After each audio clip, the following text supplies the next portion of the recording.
En el Abra Palabra con Julio Perotti, el título Un silencio que hace ruido. Milei se refugia en la economía. Adelante, Julio. Bueno, muchas gracias, Geo, muchas gracias. Efectivamente, en medio de la tormenta desatada por este escándalo de presuntas coimas en la Agencia Nacional de Discapacidad, el presidente Javier Milei ha optado por un mutismo sobre el tema que resuena más fuerte, ¿no? Porque nos tiene acostumbrado a sus diatribas contra la casta. Estos audios filtrados, pongamos en contexto, que fueron atribuidos al exdirector Diego Españolo, que es un amigo personal de Milei, revelan un supuesto esquema de sobornos del 3 al 8% en contratos con proveedores farmacéuticos. Y esto salpica ni más ni menos que a la hermana del presidente, el jefe, como le llama él, Karina Milei, y Eduardo Lule Menem, dos figuras claves de su entorno. Y este caso que estalló a comienzos de este mes en un área sensible como la discapacidad, que ya viene golpeada, como escuchábamos recién, por los recortes presupuestarios, pone el ojo sobre un gobierno que se erigió sobre la promesa de erradicar la corrupción, ¿no? El silencio de Milei es particularmente llamativo, ¿no? Hoy mismo, más temprano, acaba de hacer un discurso centrado en la economía, del escándalo ni una palabra. Esperemos, va a haber una segunda presentación del presidente esta tarde en un contexto mucho más político electoral. Vamos a ver si con ese discurso destruye esta columna o la mantiene más viva que nunca. Parecería que no va a hablar del tema. El juez Casanelo, Sebastián Casanelo, conocido como, ¿se acuerdan? Como la tortuga Casanelo, ¿no? Por la lentitud en tomar medidas, ahora está avanzando con allanamiento, bloquea caja de seguridad, prohíbe salidas del país de los implicados, en fin. El presidente, en este silencio, delega la defensa en personajes secundarios de todo este escándalo, ¿no?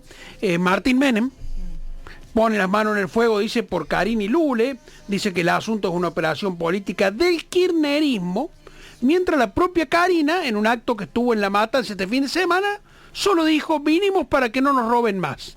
Lo cual, se imaginan, en este contexto desató una guerra de memes en las redes sociales. Javier Milei, conocido por su verborragia en la red X, básicamente, su discurso incendiario, redujo sus posteos, fíjense, y optó por un silencio estampa, diría el Coco Basile, que contrasta con su imagen de líder intransigente. Este cisne negro que le apareció, como lo llaman el oficialismo, podría erosionar la base de apoyo a la Libertad Avanza en víspera ni más ni menos que de las elecciones en la provincia de Buenos Aires, ¿no? Hay algunas encuestas internas que estarían registrando un descenso en la imagen presidencial, algo que ya hablamos la semana pasada, no sé si recuerdas, Geo. Sí. Y que nos muestren un punto muy bajo por la recesión económica, por la situación en general, por la expectativa que la gente tiene, en momento en que además los bonos y las acciones caen, el riesgo país sube y el dólar está ahí, ¿viste? Con una pequeña agitación al menos, ¿no? La oposición, desde Cristina Kirchner, se da el lujo de acusar a Milei de encubrimiento invocando la doctrina vialidad. Era esta que decía, que se lo plantea a Milei, que ella no podía ignorar lo que hacían los que estaban con él. Ahora Cristina se la devuelve y dice, si yo no podía ignorarlo, vos tampoco podrías, Milei, vos tampoco podrías ignorar lo que estaba haciendo la gente, en particular tu hermana, Lule Menem, gente de su absoluta confianza.